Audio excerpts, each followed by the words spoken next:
আসসালামু আলাইকুম। Easy physics চ্যানেলের নতুন একটি ভিডিওতে সবাইকে স্বাগতম। আজকে আমরা এসএসসি পদার্থবিজ্ঞান দশম অধ্যায় স্থিরতড়িৎ কভার করার চেষ্টা করব। তো চলো শুরু করি। আচ্ছা, স্থিরতড়িৎ মূলত কি জিনিস তা জানার আগে আমরা তড়িৎ সম্পর্কে তো সবাই অবহিত আছি। চলতড়িৎ বা স্বাভাবিকভাবে যে বিদ্যুৎ বা ইলেকট্রিসিটি সম্পর্কে আমরা জানি, সেখানে ইলেকট্রিসিটিটা চলাচল করে, অর্থাৎ ইলেকট্রনের প্রবাহগুলো কন্টিনিউ থাকে। কিন্তু স্থিরতড়িতের ক্ষেত্রে এই প্রবাহটা স্থির থাকে দেখে আমরা এটাকে স্থিরতড়িৎ বলি। আম, বস্তুগতিক যে সংজ্ঞাটা আছে সেটা আমাদের স্ক্রিনে লেখা আছে। এটার চাইতে আমাদের বোঝা উচিত যে মূলত এখানে জিনিসটা কাজ করে কিভাবে।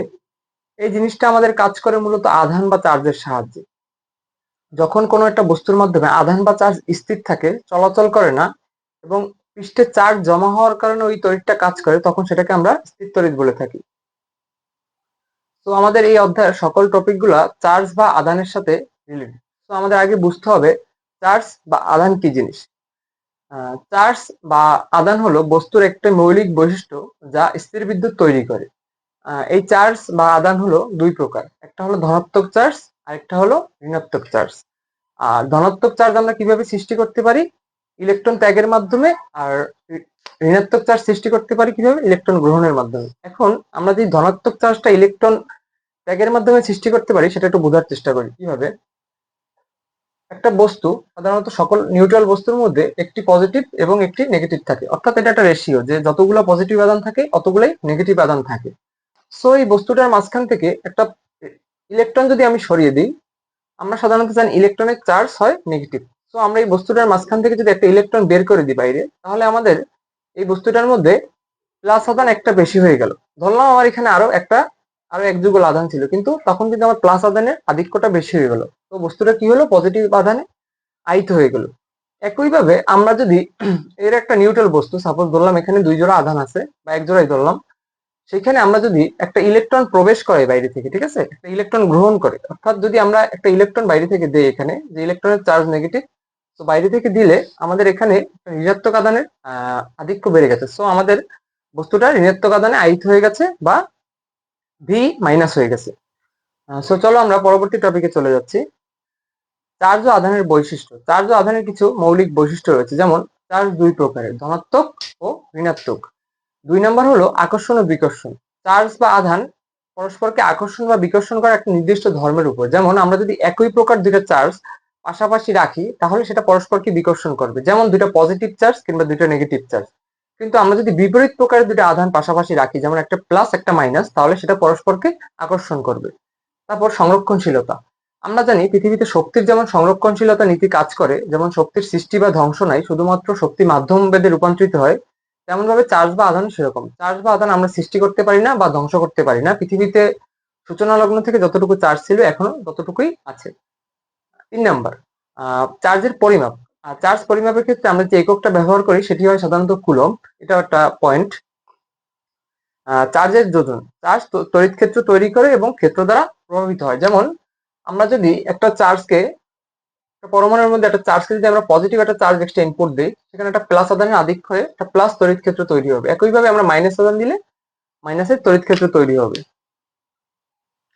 আহ 6 নম্বর পয়েন্টটা হলো চার্জের আপেক্ষিকতা। অর্থাৎ আপেক্ষিকতা বলতে আমরা কি বুঝি? যে আপেক্ষিকতা বলতে একটা নির্দিষ্ট জিনিস কারো সাপেক্ষে সেটা পরিবর্তিত হতে থাকে। যেমন আমরা যদি গতির ক্ষেত্রে দেখি যে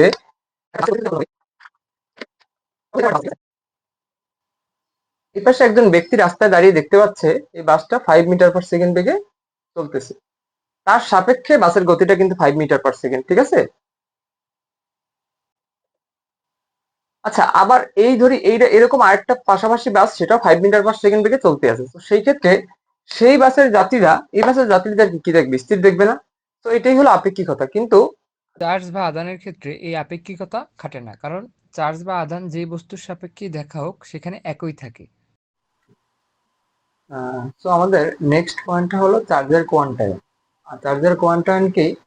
একটা বস্তুর মধ্যে যতগুলো চার্জ থাকবে সেগুলো হবে ইলেকট্রনের পূর্ণ সংখ্যার গুণিতক। অর্থাৎ একটা বস্তুর মধ্যে যদি আমাদের 1 কুলম্ব বা 2 কুলম্ব চার্জ থাকে, সেই চার্জটা হবে আমাদের ইলেকট্রনের যে চার্জ, সেটাকে দিয়ে যদি আমরা ভাগ করি, সেটাকে একটা পূর্ণ সংখ্যার মান পাওয়া যাবে, যেমন 1 2 3 4।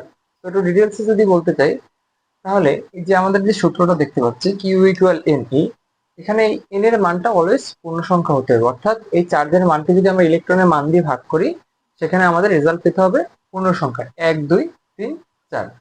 সো এই জিনিসটা আমরা একটু এমসিকিউর মাধ্যমে ক্লিয়ার হওয়ার চেষ্টা করি। আচ্ছা, আমাদের ম্যাথের প্রবলেমটা যদি আমরা একটু সলভ করার চেষ্টা করি, আমাদের এখানে জিজ্ঞেস করছে নিচের কোনটি ইলেকট্রনের চার্জ হওয়া সম্ভব। আমরা একটু আগে সূত্র দেখছিলাম কিউ ইকুয়াল এন ই।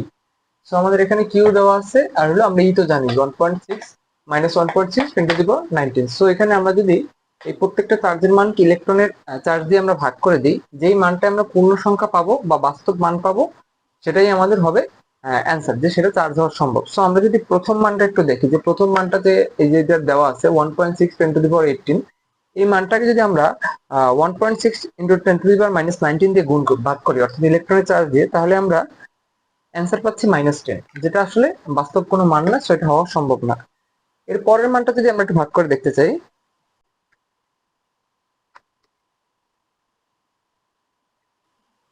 আচ্ছা এর পরের মানটা ভাগ করলে আমরা 2 অ্যান্সার পাচ্ছি। তো এখানে কিন্তু এর মানটা আমাদের বাস্তব আসছে।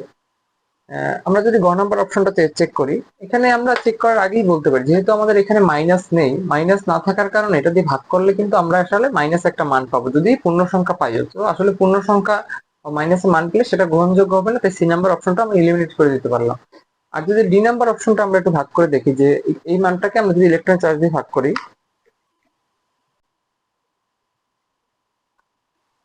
সো আমরা এখানে মান পাচ্ছি 2.8125, অর্থাৎ এখানে কিন্তু একটা ফ্র্যাকশনাল মান পেয়ে যাচ্ছি। সো এখানে কিন্তু এটা অ্যান্সার হবে না। সো আমাদের এখানে কারেক্ট অ্যান্সার কিন্তু বি নাম্বারটা।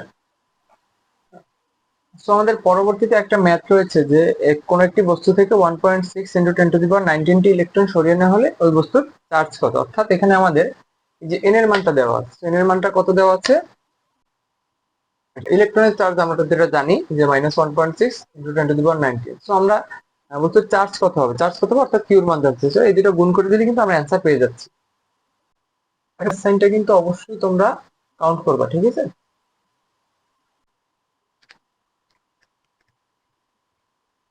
আমাদের অ্যান্সার আছে -2.56 কুলম্ব। তো এখানে বস্তুর চার্জ হবে এটা -2.56 কুলম্ব। তো চলে যাই আমরা পরবর্তী টপিকে। আচ্ছা, আমাদের পরবর্তী টপিক হলো আবেশীকরণ ও আহিতকরণ। আমরা একটু আগে যখন বৈশিষ্ট্য পড়েছিলাম চার্জ বা আধানের, সেখানে দেখেছিলাম চার্জের কোনো সৃষ্টি বা ধ্বংস নেই, কিন্তু মাধ্যমের রূপান্তর আছে। তো এই মাধ্যমের রূপান্তরটা আমরা মূলত করে থাকি আবেশীকরণ ও আহিতকরণ এই পদ্ধতির মাধ্যমে। তো চলো আমরা প্রথমে আবেশীকরণটা দেখে নিই কিভাবে এটি কাজ করে। আবেশীকরণটি মূলত একটা বস্তুর সংস্পর্শে এসে বস্তুকে চার্জিত করে।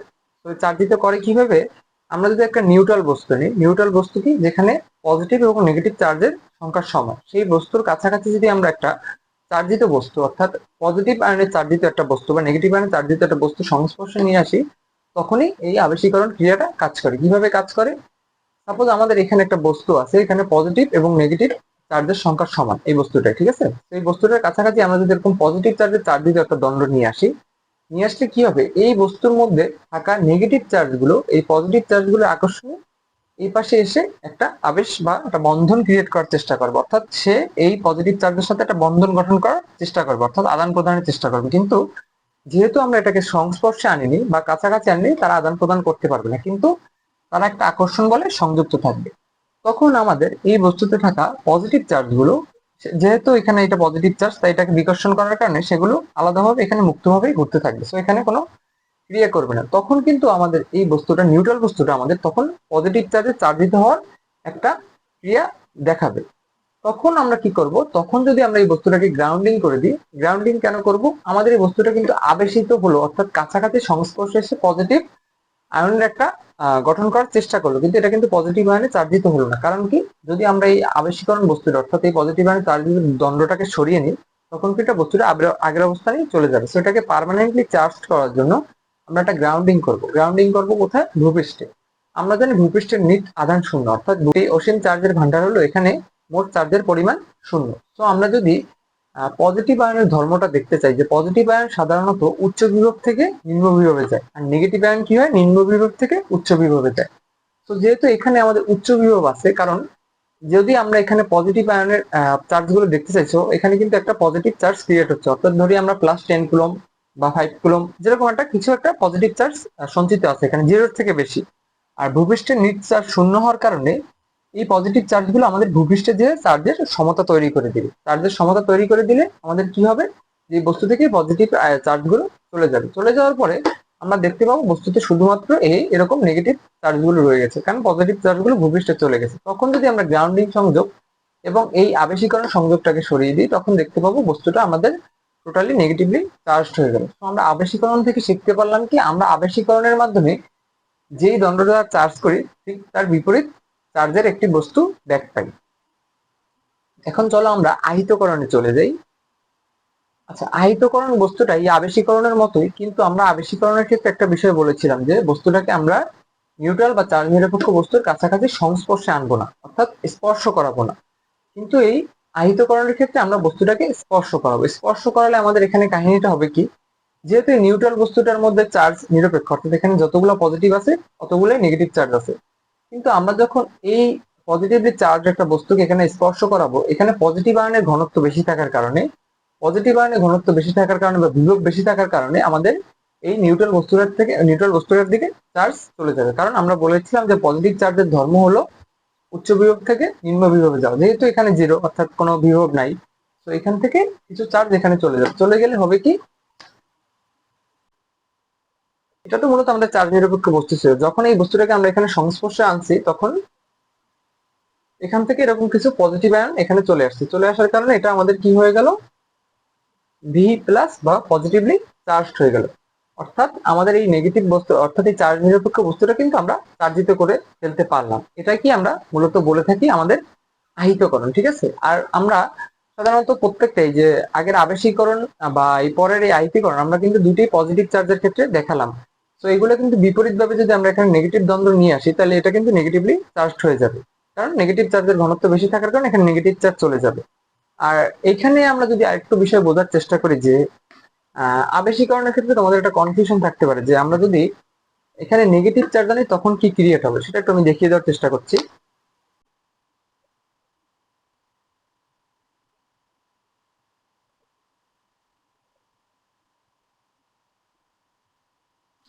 আচ্ছা, আমরা প্রসেসটা যদি এভাবে দেখানোর চেষ্টা করি, আর এক্সামে এই ম্যাথ গুলো আসলে যে আবেশীকরণ একটা বস্তুকে আমরা যদি পজিটিভ চার্জের কাছাকাছি আনি বা নেগেটিভ চার্জের দ্বন্দ্বের কাছাকাছি আনি, এখানে আবেশীকরণ বা আহিতকরণের কোনো প্রশ্ন আসলে এগুলো এভাবে স্টেপ স্টেপ দিয়ে লিখবো। তো আমরা যদি দেখার চেষ্টা করি, একটা নেগেটিভ চার্জের দণ্ড একটা নিউট্রাল বস্তু, হ্যাঁ, নিউট্রাল বস্তুটাকে আমরা যদি এই নেগেটিভ চার্জের দণ্ডের কাছাকাছি নিয়ে আসি, তাহলে নেগেটিভ চার্জের আকর্ষণে পজিটিভ চার্জগুলো এই পাশে চলে আসবে আর নেগেটিভ চার্জগুলো এই পাশে চলে যাবে। এই অবস্থায় যদি আমরা একটা গ্রাউন্ডিং করে দিই, তখন আমাদের কি হবে, যে আমরা যদি গ্রাউন্ডিংটা করি,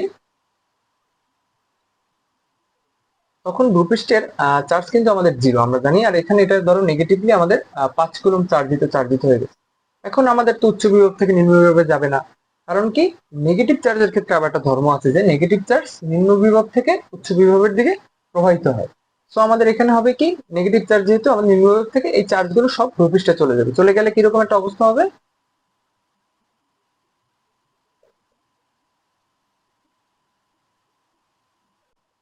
এই চলে গেলে আমাদের এই বস্তুটা পজিটিভলি চার্জ হয়ে যাবে, কারণ নেগেটিভ চার্জগুলো আমাদের নিচে চলে গিয়েছে।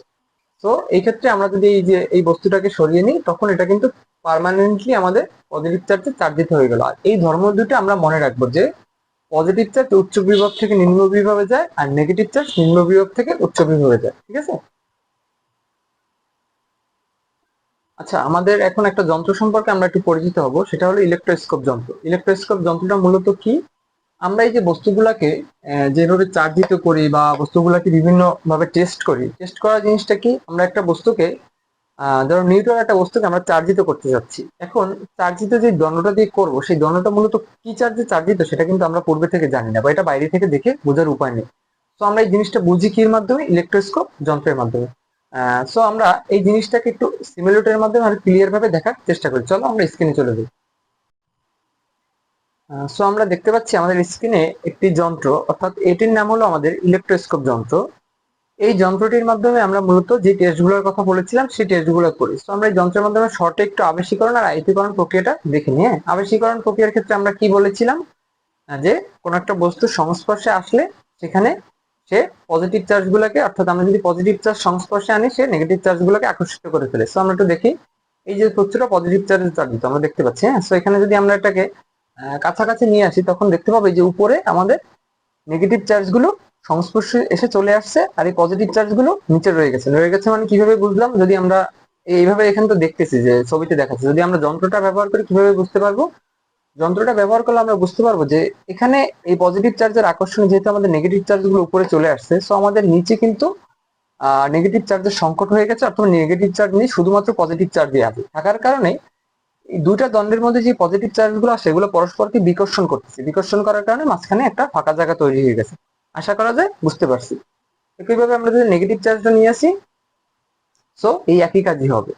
এখন আমরা এটাকে কিন্তু সংস্পর্শ করিয়েছি, একটু আগে সংস্পর্শ করানোর কারণে এখান থেকে পজিটিভ চার্জ দুটা এটার মধ্যে চলে আসছে। এখন আমরা দেখবো আহিতকরণ প্রক্রিয়াটা। আহিতকরণ প্রক্রিয়াটা আমরা কি বলছি? যদি আমরা এটা সংস্পর্শে নিয়ে আসি তাহলে এটা আমাদের এটা আমরা সংস্পর্শে নিয়ে আসলে তখন কি হয় যে এটা এটার সাথে চার্জের বিনিময় করে ফেলে। অর্থাৎ আমরা যদি যেটা সংস্পর্শে নিয়ে আসলে এখান থেকে যে পজিটিভ চার্জগুলো বা নেগেটিভ চার্জগুলো সেটা এটার মধ্যে চলে যায়। তো এই জিনিসটা আমরা বুঝতে পারলাম। আবেশীকরণ আয়িতীকরণ প্রক্রিয়াটা আমরা বাস্তবে যতটুকু বুঝতে পারছি ডেমোর মাধ্যমে, আশা করি একটু ক্লিয়ার হয়ে গেছে। এখন আমাদের ইলেকট্রোস্কোপ যন্ত্রের যে কাজ, সেই কাজটা কি? মূলত আমরা যদি দেখতে চাই যে এই ইলেকট্রোস্কোপ যন্ত্রের এখানে আমরা ধরলাম চার্জের আইকন গুলো নেই, এখানেও চার্জের আইকন গুলো নেই। এখন আমাদের নির্দিষ্ট একটা দণ্ড আছে, সাপোজ এই নির্দিষ্ট দণ্ডের সাহায্যে আমরা পরিমাপ করতে চাচ্ছি যে এই দণ্ডটা আমরা পরিমাপ করতে চাচ্ছি এটা পজিটিভলি চার্জ নাকি নেগেটিভলি চার্জ। সেটা আমরা কিভাবে বুঝবো? যদি আমরা এই দণ্ডটাকে কাছে নিয়ে আসি, যদি সাপোজ এখানে মার্কগুলো নেই, মার্কগুলো অ্যাভয়েড করি, কাছে নিয়ে আসলে তখন যদি আমরা দেখতে পাই যে এখানে আমাদের এটা আগে কিন্তু দেখে নিতে হবে যে এই দণ্ডটা কিন্তু পূর্বেই সেখানে পজিটিভ চার্জের সংকট আছে। সংকট থাকার কারণে এই দণ্ডের মধ্যে একটা ফাঁকা জায়গা ক্রিয়েট হচ্ছে, অর্থাৎ নিচে শুধুমাত্র নেগেটিভ চার্জ থাকায় দণ্ডটা ফাঁকা জায়গা ক্রিয়েট হচ্ছে। ঠিক আছে, এটা মনে রাখতে হবে। এখন আমরা যদি একটা নির্দিষ্ট দণ্ডটার কাছে নিয়ে আসি, যদি দেখি যে এখানে ফাঁকা জায়গাটা বেড়ে গেছে, ফাঁকা জায়গাটা বেড়ে গেলে আমাদের বুঝতে হবে কি নিচ থেকে আরো পজিটিভ চার্জ উপরে চলে আসছে, নিচে নেগেটিভ চার্জের আধিক্য আরো বেড়ে গেছে। এই কাজটা কখন হয়? যখন আমাদের উপরে পজিটিভ চার্জ গুলো আকর্ষিত হয়। পজিটিভ চার্জ আকর্ষিত হয় কার মাধ্যমে? নেগেটিভ চার্জে আহিত কোন দণ্ডের মাধ্যমে। তখন আমাদের বুঝে নিতে হবে ওই দণ্ডটা ছিল আসলে নেগেটিভ চার্জে আহিত। একইভাবে আমরা যদি পজিটিভ চার্জের দণ্ডটাকে স্পর্শ করে আমরা দেখবো যে নিচের ফাঁকা জায়গাটা কমে যাচ্ছে। নিচের এই যে ফাঁকা জায়গাটা আমাদের কমে যাচ্ছে। কমে যাচ্ছে কিভাবে? এই কমে গেল, এই যে আমরা যদি স্পর্শ করি ফাঁকা জায়গাটা কমে, কেন কমে গেল? কারণ আমাদের নিচে আমাদের নেগেটিভ চার্জ ছিল, পজিটিভ চার্জের একটা ঘাটতি ছিল। যখন আমরা এটাকে স্পর্শ করালাম, এটা থেকে এটা পজিটিভ চার্জ গুলো এটার মধ্যে ক্যাচ করে নিল। ক্যাচ করে নেওয়ার কারণে আগের মতো আবার পজিটিভ আর নেগেটিভের ব্যালেন্স চলে আসায় বস্তুটা আবার নিউট্রাল হয়ে গেল। আশা করা যায় আমরা ইলেকট্রোস্কোপ যন্ত্রের মধ্যে এটা ক্লিয়ারলি বুঝতে পারছি। চলো তো আমরা আমাদের পরের টপিকে চলে যাই। আচ্ছা, আমরা সিমুলেটরের মাধ্যমে আশা করা যায় বিষয়টা ক্লিয়ার হয়ে গেলাম, আবেশীকরণ আর আহিতকরণ। সো আমরা সর্বশেষ যে জিনিসটা বুঝতে পারলাম, যদি একবার বলছি তাও একবার বলে দিই যে আহিতকরণ করলে সমধর্মী চার্জ সৃষ্টি হয় ও আবেশীকরণ করলে বিপরীতধর্মী চার্জ সৃষ্টি হয়। আমরা একটা ম্যাথ আছে, ম্যাথটা করি একটু। আচ্ছা, এখানে ম্যাথটা আগে একটু দেখি। ম্যাথটা বরিশাল বোর্ড 24-এ আসছে যে এখানে একটা দণ্ড আছে, ঠিক আছে? আমরা যেরকম দণ্ড দিয়ে চার্জিত করি এরকম দণ্ড আছে, বলছে উদ্দীপকের দণ্ড দ্বারা কোনো গোলককে আহিত করা সম্ভব কিনা চিত্র এঁকে বিশ্লেষণ করো। তো এই টাইপের প্রশ্ন আসলে আমাদের প্রশ্নে লিখার চাইতে আমরা চিত্র আঁকলে বেশি মার্কস ক্যারি করতে পারবো। তো একটু দেখি কিভাবে করবো। সো আমাদের এই দণ্ডটার সাহায্যে আমাদের বলছে আহিত করা। আহিত করা কি? যখন টাচ করানো হয়। আর আবেশিত করা কি? যখন টাচ করানো হয় না। এই জিনিসটা খেয়াল রাখবো। তো আমরা যদি এই দণ্ডটা একটু আঁকি আঁকি এবং এখানে একটা চার্জ নিরপেক্ষ বস্তু যদি আমরা একটা নেই পাশে,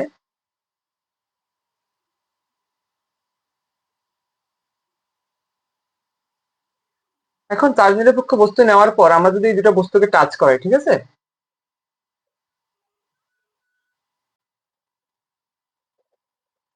টাচ করানোর পরে আমাদের ফলাফল হবে কি?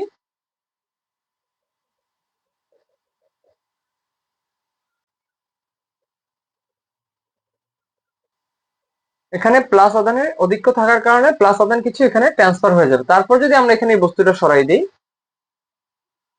দিলে এটা আমাদের পার্মানেন্টলি প্লাস চার্জে চার্জিত হয়ে গেছে। আসলে এই প্রসেসটা আমরা এভাবে চিত্র আঁকবো এবং লিখে দিব যে প্রথমে আমরা যে যে কাজগুলো আমরা করলাম সেগুলো 1, 2 এবং 3 নাম্বার স্টেপের মাধ্যমে লিখে এই চিত্রটা এইভাবে এঁকে দিয়ে যে আমরা সর্বশেষ লিখে দিই যে উদ্দীপকের দ্বন্দ্বটিকে কোনো গোলককে, মানে উদ্দীপকের দ্বন্দ্ব দ্বারা কোনো গোলককে প্লাস আধানে আহিত করা সম্ভব। তো এইভাবে লিখে দিলে আশা করা যায় 4 মার্কস পুরোপুরি পেয়ে যাবো। চলো আমরা পরবর্তী টপিকে চলে যাই। আমাদের পরবর্তী টপিক হলো কুলম্বের সূত্র। কুলম্বের সূত্র কোনটি? আমরা তো সবাই জানি যে F equal K into Q1 Q2 divide by R square. তো এটা নিয়ে আমরা একটু আলোচনা করি। সো কুলম্বের সূত্রটা হলো এরকম যে দুটি বস্তুর মধ্যে ক্রিয়াশীল আকর্ষণ বা বিকর্ষণ বলের মান আধানদ্বয়ের গুণফলের সমানুপাতিক এবং তাদের দূরত্বের বর্গের ব্যস্তানুপাতিক এবং আধানদ্বয়ের সংযোজক সরলরেখা বরাবর ক্রিয়া করে। এখানে কি বলছে? আমরা যদি দেখতে চাই যে এখানে দুটা বস্তু আছে, ঠিক আছে, এই দুটা বস্তু এখানে দুইটা লাইন তো আমরা বুঝতে পারছি যে আধানদ্বয়ের গুণফলের সমানুপাতিক, কারণ এই সূত্রে আমাদের এই গুণফলের সাথে এটা সমানুপাতিক সম্পর্কে আছে এবং দূরত্বটা বর্গের ব্যস্তানুপাতিক সম্পর্কে আছে। কিন্তু সংযোজক সরলরেখা বরাবর ক্রিয়া করে এই জিনিসটা আমরা বোঝার চেষ্টা করি যে এখানে একটা আধান Q1 আছে, এখানে একটা আধান Q2 আছে, ঠিক আছে, এই দুইটা একই সরলরেখা বরাবর ক্রিয়া করতেছে। এই জিনিসটা বুঝেছি যে তাদের বলটা তাদের সংযোজক সরলরেখা বরাবর ক্রিয়া করে। এটা কিন্তু একই সরলরেখা বরাবর থাকলে কিন্তু এই কুলম্বের সূত্রটা খাটবে। আর আরেকটা জিনিস, এই কুলম্বের সূত্রটা সাধারণত বিন্দু চার্জের ক্ষেত্রে প্রযোজ্য হয় যে এই চার্জগুলো সাধারণত বিন্দু চার্জ হবে। বড় আকার চার্জের ক্ষেত্রে আমাদের কুলম্বের সূত্রটা কাজে লাগে না। এখন এখানে একটা কোশ্চেন যে তোমাদেরকে, আমাদের এখানে Q1 যদি বড় হয় এবং Q2 যদি ছোট হয় তাহলে আমাদের F1 এবং F2 এর মধ্যে সম্পর্কটা কি হবে? সো এখানে কেউ বলতে পারো যে F1 বড় হবে, F2 বড় ছোট হবে, কিংবা F2 বড় হবে, F1 ছোট হবে। তো এই ক্ষেত্রে তোমরা অ্যান্সারটা কমেন্ট বক্সে দিয়ে দিও। তো আমি একটু বলে দিই, হ্যাঁ, তোমাদের অ্যান্সারটা। এখানে আসলে Q1 Q2 বড় হোক ছোট হোক তাতে কোনো কিছু ভ্যারি করবে না। F1 অলওয়েজ F2 সমান হবে, কজ এখানে Q1 Q2 বড় হলেও তাদের দূরত্বটা সেইভাবে অ্যাডজাস্ট করা যেন আমাদের Fটা সেম হয়, ঠিক আছে। সো এখান থেকে এতটুকু মনে রাখবা যে এই সূত্রের মধ্যে Q1 Q2 এর সাথে সম্পর্কটা সমানুপাতিক আর দূরত্বের বর্গের ব্যস্তানুপাতিক। এটা মুখস্থ করতে তো লাগবেই সূত্রটা, প্লাস রিলেট করতে তোমাদের সুবিধা হবে, এমসিকিউ তে মাঝে মাঝে আসে। আর আরেকটা জিনিস হলো, আমাদের এখানে যে ধ্রুবকটা আছে কে, এই কে ধ্রুবকটা আমাদের সাধারণত মাধ্যমের উপর নির্ভর করে। মাধ্যমের উপর কিভাবে? যেমন শূন্য মাধ্যম, আলো মাধ্যম, বায়ু মাধ্যম, পানি মাধ্যম, এইভাবে বিভিন্ন মাধ্যমের উপর আমাদের কেটা ভ্যারি করে। যেমন শূন্য মাধ্যমে এটার মান হলো 9 × 10⁹ newton metre square per coulomb, এককটা মনে রাখবা। আর এই কে এর সূত্রটা কি? 1/4πε0। এখানে এপসাইলন নটটা কি? শূন্য মাধ্যমের ভেদনযোগ্যতা, অর্থাৎ একটা মাধ্যমের মধ্যে কোনো একটা বস্তু কতটুকু পরিমাণ ভেদ করতে পারে সেই নিয়ে এই ভেদনযোগ্যটা আছে, যেটাকে আমরা এপসাইলন নট হিসাবে বলি। যেমন পানির এপসাইলন নটের মানে একরকম বা বায়ু মাধ্যমের একরকম। সো এই জিনিসটা আমাদের এইচএসসি লেভেলের টপিক। সো এখানে এতটুকু জেনে রাখাই ভালো যে এ ইকুয়াল কি 1/4πε। যদি তোমাদের এটা দরকার হয় না, তোমরা সকল ক্ষেত্রে কি এর মানটা 9 × 10⁹ ইউজ করবা। তো আমরা একটা ম্যাথে চলে যাই। এখানে আমাদের ম্যাথটা বলছে কি, আগের ম্যাথটারই আমাদের এটা গ নাম্বার, এটা বরিশাল বোর্ড 24-এরই ম্যাথ। তো এখানে বলছে এই যে এই দুটো বস্তুর মধ্যে ক্রিয়াশীল বলের মান নির্ণয় করো। তো আমরা বলের মান নির্ণয় করার ক্ষেত্রে আমরা তো সবই দেখতে পাচ্ছি, এখানে আমাদের চার্জ দেওয়া আছে, দূরত্ব দেওয়া আছে, সো বলের মানটা নির্ণয় করে ফেলি। কিন্তু আমাদের এই প্রশ্নে কিন্তু একটা প্যাচ দিয়ে দিচ্ছে। সো আমরা অঙ্কটা করতে করতে বলি যে বলের মানটা নির্ণয় করার জন্য আমাদের কিছু ডাটা লাগবে, ডাটাগুলো আমরা লিখে ফেলি উপরে, হ্যাঁ।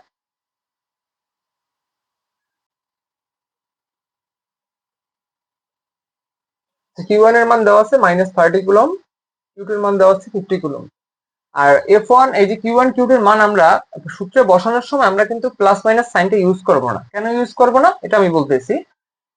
আর এখানে ডি এর মানটা, এখানে তো ব্যাসার্ধ আমরা দেখতে পাচ্ছি, মাঝখানে দূরত্বটা 50 সেন্টিমিটার, কিন্তু আমরা যদি 50 সেন্টিমিটার দিয়ে করি আমাদের ম্যাথটা কি হবে? আমাদের ম্যাথটা হবে না। কারণ কি, আমাদের এখানে কিন্তু বলে দিছে এই দুটা প্রত্যেকটা গোলকের ব্যাস আমাদের বলে দিয়েছে 10 সেন্টিমিটার। অর্থাৎ আমরা যদি এখানে ফিগারটা একটু ড্র করি যে এই একটা গোলক আর আমাদের এই একটা গোলক, ঠিক আছে, এই গোলকদের মাঝখানে আমাদের 50 সেন্টিমিটার দূরত্ব আছে। এই গোলকটা হলো -30 কুলম, এটা হলো +50 কুলম।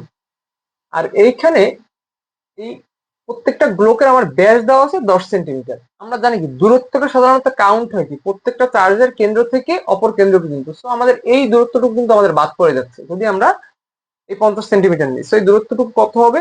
প্রত্যেকটা গোলকের ব্যাস দেওয়া আছে আমাদের 10 সেন্টিমিটার, অর্থাৎ আমাদের এইখানে এতটুকুর মান 10 সেন্টিমিটার। সো ব্যাস ও ব্যাসার্ধের অর্ধেক, অবশ্য মানে ব্যাসার্ধের ডাবল। তো এখানে এটা 10 সেন্টিমিটার হলো, এটা 5 সেন্টিমিটার হবে। আবার একইভাবে এখানেও 5 সেন্টিমিটার আছে। সো আমাদের দূরত্বটা হবে কত? 50 + 5 + 5, অর্থাৎ এই গোলকের ব্যাসার্ধ 5, মানে ব্যাসার্ধ 5, আবার এই গোলকের ব্যাসার্ধ 5। তো আমাদের এখানে আসলো কত? 60 সেন্টিমিটার। আর এই যে একটু আগে আমি যে বলেছিলাম যে এই সূত্রটার ক্ষেত্রে আমাদের Newton metre square per coulomb, metre square ক্ষেত্রে অর্থাৎ দূরত্বটা কিন্তু আমাদের মিটারে নিয়ে কাজ করতে হবে। এককটা যদি আমি সেন্টিমিটার নিই আমাদের রেজাল্টটা কিন্তু পাবো না। অর্থাৎ এসআই এককে নিয়ে সবগুলো কাজ করতে হবে। যেমন এখানে কিন্তু কুলম্বে দেওয়া আছে, অনেক সময় কিন্তু ন্যানো কুলম্ব কিংবা মাইক্রো কুলম্বে দেওয়া থাকে, সেই ম্যাথগুলো আমাদের ন্যানো কুলম্ব বা মাইক্রো কুলম্বে করলে হবে না, সেগুলো আমাদেরকে এসআই এককে নিয়ে তারপর করতে হবে। তো আমরা যদি এগুলোকে এটাকে এসআই এককে নেই, যে 60 সেন্টিমিটারকে আমাদের এসআই এককে নিলে হয় 0.6 মিটার। এখন যদি আমরা সূত্রে নর্মালি বসাই দিই আমরা ভ্যালুগুলো পেয়ে যাবো। তো চলো করি।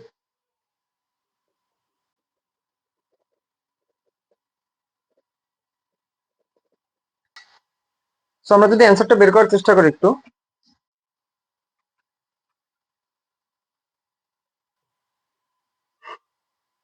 তো আমাদের অ্যান্সারটা আছে 3.75 into 10 two the power 12 Newton. ঠিক আছে, বলের একক আমাদের নিউটন। সো এই ক্ষেত্রে আমি একটু আগে বললাম যে আমরা এখানে মাইনাসটা অ্যাভয়েড করছি। মাইনাসটা কেন অ্যাভয়েড করলাম? সাইনটা। এখন আমরা মাইনাসটার কাজটা বলবো। এই প্রশ্নে তো আমাদের বলছে ক্রিয়াশীল বলের মান কত হবে, কিন্তু আমাদের এই প্রশ্নে কিন্তু চায় নাই বলটি কিরকম হবে। যদি কিরকম হয় তাহলে অ্যান্সারটা হতো যে বলটি পরস্পর আকর্ষণ বা বিকর্ষণ বল হবে। তো এটা আমরা কিভাবে বলতে পারি, যে এখানে একটা মাইনাস চার্জ আর একটা প্লাস চার্জ থাকার কারণে তাদের মধ্যবর্তী বলটা কিন্তু আকর্ষণ বল, অর্থাৎ আমরা লিখবো যে এত এত নিউটন আকর্ষণ বল। আর যদি দুটো সেম সাইন থাকতো তখন আমরা লিখতাম এত নিউটন বিকর্ষণ বল। সো এই জন্য আমরা সাইনটা এখানে অ্যাভয়েড করছি, যে সাইনটা আমাদের এখানে দিলে আমাদের মানটা মাইনাসে চলে আসবে। সাইনটা লাগে শুধুমাত্র আকর্ষণ বল কিংবা বিকর্ষণ বল এটা বোঝার জন্য। তো চলো আমরা পরবর্তী ম্যাথে চলে যাই। সো আমাদের পরবর্তী ম্যাথটা যদি আমরা একটু পড়ি, যে এখানে এ ও বি চার্জ দুটির মাঝখানে কোথায় 10 কুলম্বকে রাখলে ক্রিয়াশীল বলের মান শূন্য হবে। অর্থাৎ আমি এখানে টাইপিং মিস্টেক ও প্রিন্টিং মিস্টেক হচ্ছে, সো আমরা একটু ম্যাথটা করার চেষ্টা করি।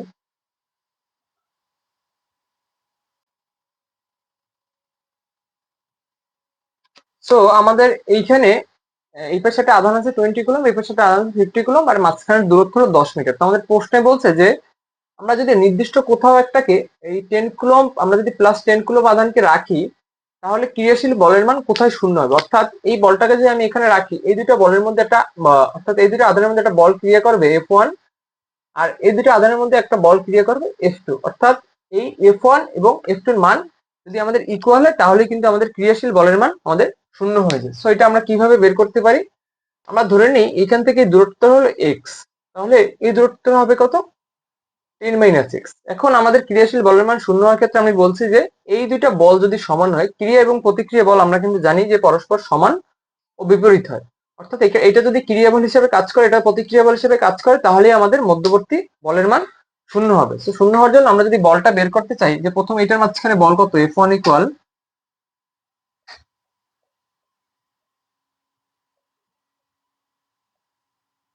আচ্ছা এখানে আমাদের Q1 এর মান হলো 20 কুলম্ব, 10 কুলম্ব, আর মধ্যবর্তী দূরত্ব আমরা ধরছি x ইন্টু কি। একইভাবে আমরা F2 টা যদি বের করি, আরেকটা 50 ইন্টু কে ইন্টু ডি স্কোয়ারের মান হলো আমাদের 10 - x, কারণ এটা যদি x হয় তাহলে এই পুরো দূরত্বটা যেহেতু 10, তো এটা হবে 10 - x। এখানে আমরা কে এর মানটা বসাইলাম না। কে এর মানটা কেন বসাইলাম না, কারণ আমরা যদি এটা সমান সমানের অর্থাৎ প্রশ্নমাতে দিয়ে লিখি তখন কিন্তু কেটা কাটা যায়, শুধু শুধু ক্যালকুলেশন করার দরকার নেই। এটা আমি আরেকবার ক্লিয়ার করে দিই যে ক্রিয়াশীল বলের মান শূন্য হতে হলে অবশ্যই দুইটা মান সমান হওয়া লাগবে। ক্রিয়া প্রতিক্রিয়া আমরা যদি না বুঝি, যে এখানে এই বস্তুটা যদি স্থির থাকতে, অর্থাৎ তখন স্থির থাকবে যখন ক্রিয়াশীল বলের মান শূন্য হবে। অর্থাৎ এইটা যদি এদিক থেকে যেই বলে আকর্ষণ বা বিকর্ষণ করবে, এই পাশ থেকেও যদি সেই বলে সে একই বলে আকর্ষণ বা বিকর্ষণ করে, তাহলে সেখানে ক্রিয়াশীল বলের মান শূন্য হবে, অর্থাৎ নেট ফোর্স জিরো হবে। সেটা কোন অবস্থানে হবে সেটি হলো আমাদের এক্স এর মানটা। আমরা যদি এখানে এই সমীকরণ দুটো সলভ করি তাহলে আমরা এক্স এর মানটা পেয়ে যাচ্ছি। তো চলো সলভ করি।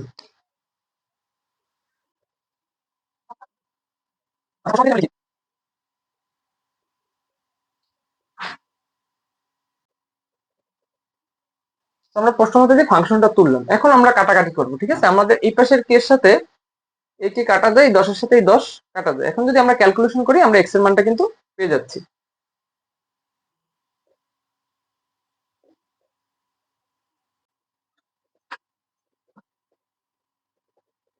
আচ্ছা এখানে এটা যদিও আমরা ক্যালকুলেটর দিয়েও করতে পারি, তো আমি হাতে ক্যালকুলেশনটা দেখিয়ে দিচ্ছি। এখানে এই জিনিসটাকে কি আমরা এভাবে লিখতে পারি যে এই জিনিসটাকে এইভাবে লেখা যায়, কারণ আমি এটা যদি লসাগু করি আমাদের এক্সটা কিন্তু উপরে চলে যাচ্ছে। হ্যাঁ, আর এখানে একটা স্কোয়ার আছে উপরে। এই স্কোয়ারটাকে আমি এটা দিয়ে রুট করে দিচ্ছি।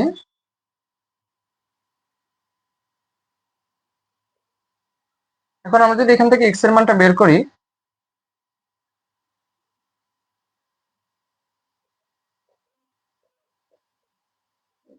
এখানে যদি তোমরা আরো ক্যালকুলেশন বুঝতে না পারো, আমি একটু ইজি করে বলে দিচ্ছি যে এখানে এই যে 10/x আছে, এটাকে যদি আমি উল্টাই দিই, উল্টাই দিলে 10টা এই পাশে গুণ করে আসে, আর এখানে ওইটা 1/এটা হয়ে যায়। তো আমাদের অ্যান্সারটা আলটিমেটলি আসে 3.87। অর্থাৎ আমাদের এই 20 কুলম্ব আধান থেকে এই 3.78 মিটার মানে 87 মিটার দূরত্বে যদি আমরা +10 কুলম্বকে রাখি, তাহলে আমাদের ক্রিয়াশীল বলের মান শূন্য হবে। আশা করা যায় অঙ্কটা বুঝতে পারছো। তো চলো আমরা পরবর্তী মেয়েতে চলে যাই। একটা দেখি একটু। আমাদের পরবর্তী একটা বলছে এ ও বি গোলকদ্বয় স্পর্শ করে যথাস্থানে রেখে দিলে এদের মধ্যকার বলের কি পরিবর্তন হবে বিশ্লেষণ করো। অর্থাৎ এই যে আমরা দুটো গোলক দেখতে পাচ্ছি, এখানে গোলক দুটাকে যদি আমরা সাময়িক সময়ের জন্য স্পর্শ করি, স্পর্শ করে আবার যদি অবস্থানে ব্যাক করে নিয়ে আসি, তাহলে আমাদের এখানে ফলাফলটা কি হবে। এখানে আমরা যদি দুটো গোলকের আমরা আধানটা দেখতে চাই, তাহলে দুটো গোলকের মধ্যে কিন্তু আমাদের অবশ্যই একটা আধানের পার্থক্য আছে। সো আমরা যখন এটা স্পর্শ করাবো, যেহেতু আধান আর বিভব কাছাকাছি একটা জিনিস, তো এরা চেষ্টা করবে এদের মধ্যে বিভব পার্থক্যটাকে হ্রাস করে দেওয়ার। নট আধান, আমরা কিন্তু এই অঙ্কটা অনেক ভাবে করি যে এই দুটা যেহেতু টাচ করানো হয়েছে, তো ওইটার মধ্যে দুটার মধ্যে বিভবটা সমান হয়ে যাবে, দুটাকে যোগ করে 2 দিয়ে ভাগ করে দিই না। এটা কিন্তু কোনো প্রসেস না, এটা আমার দেখতে হবে দুটাকে টাচ করাইলে আমাদের বিভব পার্থক্যটা সমান হওয়ার পরে আধানটা কত হয়। সো আমরা এখন এখানে বিভব পার্থক্যটা সমান হওয়ার পরে আধানটা কত সেটা একটু আমরা বের করি। হ্যাঁ, তো বিভব পার্থক্যটা সমান হওয়ার জন্য আমাদের অবশ্যই দুইটার বিভব বের করতে হবে। বের করে দুটোর বিভবটা ইকুয়াল লিখলেই আমরা আমাদের আধানটা কত সেটা আমরা পেয়ে যাব। আমরা এখানে ধরি এই দুটার আধান সমান হওয়ার পর এটার মধ্যে কিউ আধান সংযুক্ত, মানে কিউ আধান হয়েছে, আর এটার মধ্যে বাকি আধানটা আমাদের সঞ্চিত হয়েছে। তো আমাদের নিট আধানটা কত সেটা একটু আমরা বের করি। আমাদের নিট আধান হলো 21 কুলম্ব, ঠিক আছে, প্লাস। এখন আমরা যদি দেখছি এটার মধ্যে কত আধান আছে, সো আমরা সূত্র বসাই যে প্রথমে এটা চার্জটা বের করি। আমরা যেহেতু এটা টাচ করানো হয়েছে, তো আমরা চার্জের মানে বিভবের সূত্রটা জানি, ইকুয়াল হলো কে ইন্টু কিউ বাই আর। তো এখানে কে এর মানটা আমরা বসাবো না, কিউ এর মানটা আমরা বসাই। এখানে ধরি কিউ পরিমাণ চার্জই সঞ্চিত হয়েছে, ঠিক আছে। আর এখানে আর এর মানটা হলো আমাদের এই যে এখানে ব্যাসার্ধটা, হ্যাঁ ব্যাসার্ধ দেওয়া আছে 3 সেন্টিমিটার। 3 সেন্টিমিটারকে আমরা লিখবো কিভাবে, 0.3 মিটার। একইভাবে আমাদের ভিটুটা যদি বের করি, আমাদের এইটার মধ্যে কি পরিমাণ বিভব আছে, সেটা হলো কে ইন্টু, এখানে যদি আমরা ধরি যে কিউ পরিমাণ চার্জ সঞ্চিত হয়েছে, তাহলে অবশিষ্ট চার্জটা কিন্তু এটার মধ্যে আছে, অর্থাৎ 21 মাইনাস কিউ। আর এখানে দূরত্বটা কত আমাদের 4 সেন্টিমিটার, অর্থাৎ 0.4 মিটার। এখন আমরা দেখতে চাই যদি আমরা দুইটাকে টাচ করি, তখন কিন্তু আমাদের দুটা বিভব সমান হয়ে যাবে, অর্থাৎ V1 ইকুয়াল আমাদের V2।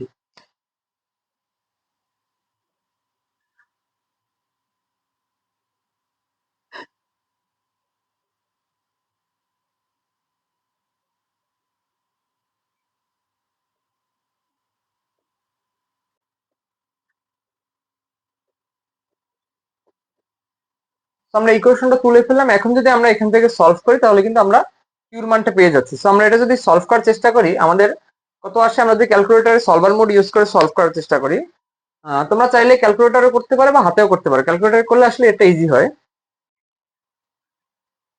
সো আমাদের কিউর মান আসে 9 কুলম্ব, অর্থাৎ এখানে আমাদের 9 কুলম্ব চার্জ সঞ্চিত হয়েছে। আচ্ছা আচ্ছা, আমরা তাহলে একটু যদি ডায়াগ্রামটা আঁকি, যে আমাদের যদি আমাদের আধানটা টাচ করানোর পরে আমাদের এখানে এখানে সঞ্চিত হয়েছে 9 কুলম্ব, আর এখানে হবে 21 মাইনাস 9 কুলম্ব।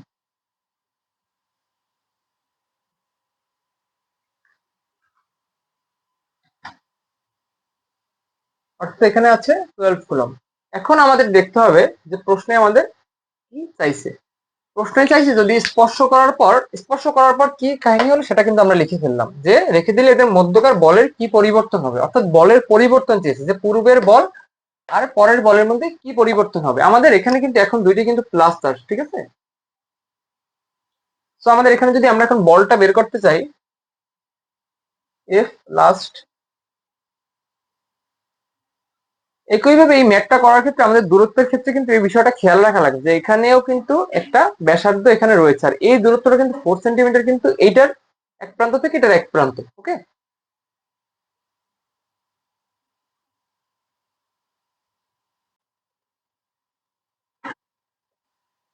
আমরা ক্যালকুলেশন করলে এখানে অ্যান্সারটা পাই হলো, অ্যান্সার আসে আমাদের 4.400 ইন্টু 10⁻10। এখন আরেকটা আমাদের ভ্যালু লাগবে, যেহেতু আমাদের দেখছি কিরকম পরিবর্তন হবে সেটা দেখার জন্য আমাদের এফ এর আগেরটা বের করতে হবে, বিফোর। এটাকে যদি আমি এফ এক্স দিয়ে প্রকাশ করি, তাহলে এফ বিফোরটা কত ছিল? বিফোর আমাদের এখানে বিফোরে কিন্তু আদান ছিল এখানে -10, অর্থাৎ 10 কুলম, 31 কুলম বার 4। মাইনাস চার্জটা আমি বলছি আবারও আমরা এখানে কনসিডার করব না, কে এর মান কিন্তু 9 × 10⁹ অবশ্যই বসাবো এটা 10 31, নিচে একইভাবে এই মানটা যদি আমি বসাই দিই 4 + 0.7 স্কয়ার, আমাদের মানটা চলে আসে 1.26 × 10⁻11। এখন যদি আমি দেখতে চাই আমাদের পরিবর্তন কত হয়েছে, তাহলে আমরা আমাদের এফ এটা থেকে এটা যদি আমরা বিয়োগ করি, তাহলে কিন্তু আমরা আমাদের ভ্যালুটা পেয়ে যাচ্ছি। ঠিক আছে,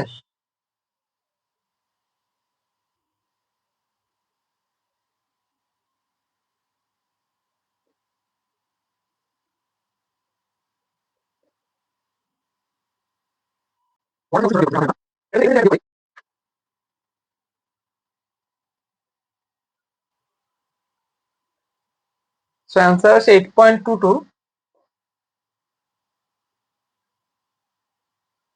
হ্যাঁ, এই আমরা পেলাম আমাদের পরিবর্তনটা, অর্থাৎ বলের পরিবর্তনটা কত হবে। এখন যদি একটু বিশ্লেষণ করে মতামত দিতে যাই, যে আমরা কিন্তু তখন তোমাদেরকে বলছিলাম যে এই গোলক দুইটার চার্জের ক্ষেত্রে একটা প্লাস এবং মাইনাসের একটা আইকন আছে, সেই আইকনটা কিন্তু আমরা অ্যাভয়েড করছি তখন।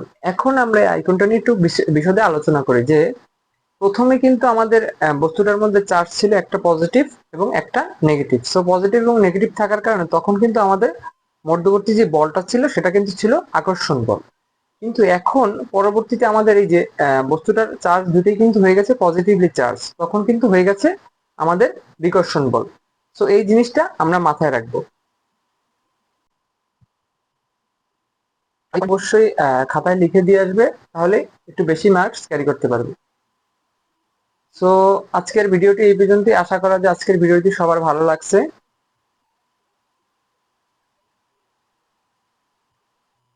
তো আজকের ভিডিওটি এই পর্যন্তই রাখলাম, আশা করা যায় সবার ভালো লাগছে। আর আমি এতক্ষণ তোমাদের সাথে ছিলাম সাইফ, আমি পড়াশোনা করতেছি বরিশাল টেক্সটাইল ইঞ্জিনিয়ারিং কলেজে 15 ব্যাচ। সো ভিডিওটি যাদের ভালো লাগছে একটি লাইক করবে, এবং যারা ফেসবুক পেজে ফলো দিয়ে রাখোনি তারা একটি ফলো দিবে। তো ধন্যবাদ।